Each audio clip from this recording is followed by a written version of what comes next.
ইচ্ছাকৃতভাবে রাইয়ের সন্তানকে গর্ভে নষ্ট করে দেওয়ার জন্য এবার রাইকে ধাক্কা দিয়ে ফেলে দিল নীলু। হ্যাঁ বন্ধুরা, ভিডিওতে লাইক দিয়ে দেখতে থাকুন। যে মুহূর্তে কিনা নীলাঞ্জনা রাইয়ের মায়ের কাছে গিয়ে বলতে থাকে যে মা, রাই দিদি ভাই প্রেগনেন্ট হয়েছে, বেশ তো অনেক দিন হয়ে গেছে, কিন্তু তার শর্ত এবার তো তোমার মনে এই কথাটা আসা উচিত যে না, তোমার মেয়েটাকে কিছুদিনের জন্য তুমি আমাদের বাড়িতে এনে একটু যত্নার্থী করো। কারণ রাই দিদি ভাই তো কোনোদিনও নিজের মুখ ফুটে এই কথাগুলো বলবে না, কিন্তু ওরও তো মনে হতে পারে যে না, আমার মায়ের কাছে থাকলে হয়তো আমার বেশি ভালো লাগতো। ঠিক সেই সময় রাইয়ের মা বলতে থাকে যে হ্যাঁ রে নীলু, তো এই কথাটা খুব ভালো বলেছি, সেই কথাটা তো আমার মাথায় আসেনি। ঠিক সেই সময় রাইয়ের বৌমনি বলতে থাকে যে আচ্ছা নীলু, তুমি কেন রাইকে বারবার করে এই বাড়িতে আনার জন্য তো জোর খাটাচ্ছ বলো তো?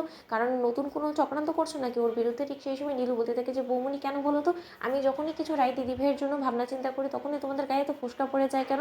তোমাদের কি মনে হয় যে যখনই আমি রাই দিদি ভাইয়ের নাম নিই তখনই রাই দিদি ভাইয়ের জন্য আমি চক্রান্ত করি, তার জন্যই রাই দিদি ভাইয়ের কথা এত মনে করছি আমি? সেরকমটা নাও হতে পারে, তুমি এটা ভুলে গেলে চলবে না যে আমি কি খুব শীঘ্রই মাসি হতে চলেছি, এবং আমারও তো ইচ্ছে হয় যে পুচকুটাকে একটু আদর যত্ন করি। এখন পুচকুটা তো আর আমাদের হাতে চলে আসেনি যে ওকে আমি নিজ হাতে আদর করতে পারবো, তার জন্য এখন রাই দিদি ভাইয়ের যত্নার্থী করি। অন্তত পুচকুটার কাছে কাছে থাকতে পারলেও তো আমি নিজেকে একটু সান্ত্বনা দিতে পারবো, তাই না? কারণ মা হওয়ার সৌভাগ্য তো আর আমার হবে না।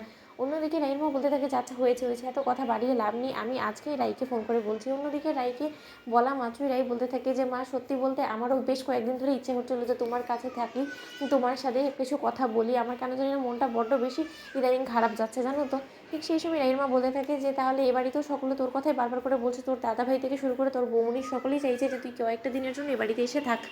যদি তুই একটু সময় করে এ বাড়িতে এসে কয়েকটা দিন থাকতি তাহলে আমাদেরও ভালো লাগতো। এখন তুই অনির্বাণকে জিজ্ঞেস করে নে, ওর আপত্তি থাকলে আর আমরা কথা বাড়াবো না। ঠিক সেই সময় অনির্বাণের পারমিশন নিয়ে রাই যখন এ বাড়িতে আসার জন্য তড়িঘড়ি করতে থাকে, ঠিক সেই সময় অনির্বাণ বলতে থাকে যে রাই, ও বাড়িতে যাচ্ছ যাও, ঠিক আছে, কিন্তু নিজের সন্তানের এবং নিজের খেয়াল রাখবে। কারণ ও বাড়িতে আরও একজন মানুষ আছে যে কিনা সর্বক্ষণ তোমার ক্ষতি করার চেষ্টা করবে, এবং সেই মানুষটা কোনো না কোনো ছুতোতে অবশ্যই তোমার কোনো একটা ক্ষতি করে দিয়ে তারপরেই ক্ষান্ত হবে। এই কথাটা তুমি মিলিয়ে নিও। কারণ আমি খুব ভালো করেই জানি যে নীলু যখন তোমাকে ও বাড়িতে যাওয়ার জন্য এতটা জোর খাটাচ্ছে, তাহলে এর পেছনে ওর নোংরা কোনো উদ্দেশ্য আছে, যেটা হয়তো বা এখনও পর্যন্ত তুমি বুঝতে পারছো না।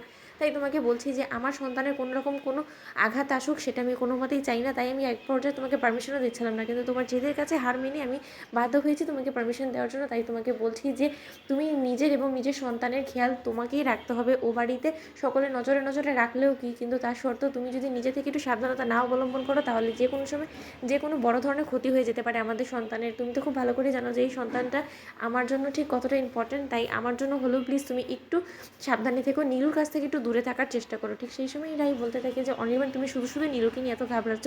নীলু এরকম এবার কোনো রকম কোনো কিছু করার চেষ্টা করবে না, ও যথেষ্ট পরিমাণে আমার এই আনন্দে আনন্দিত। তাই আমি তোমাকে বলছি তুমি নিশ্চিন্তে থাকতে পারো, ও বাড়িতে আমার যত্নার্থীতে কোনো রকম কোনো ত্রুটি হবে না। তো বন্ধুরা, ভিডিওটি ভালো লাগলে লাইক এবং শেয়ার করে সাবস্ক্রাইব করতে ভুলো না।